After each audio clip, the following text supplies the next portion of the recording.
ng wikang Pilipino, lakas ng pagka-Pilipino.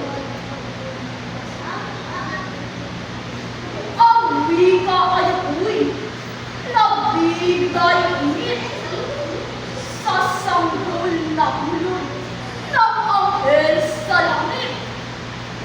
Ang inang tumalaw at siglang tumawid, wikang Pilipino ang siyang ginamit.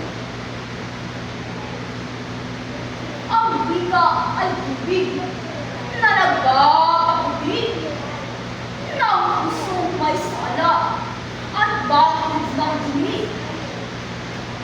Manalangin lamang at saka magsisi at pakatawarin ng poong mabti. Ang wika ay bato na siyang tungtungan nitong mga paa ng mahal na bayan.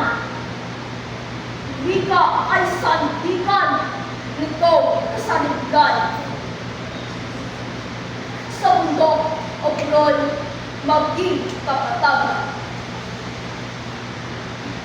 May alab na apoy at lakas ng bato at hinang ng tubig na wani ay ito. Wikang Pilipino'y matatag na po. Nalakas ng ilong pagka-Pilipino. Tatawag ng wikang Pilipino, lakas ng pagka-Pilipino. Maraming salamat sa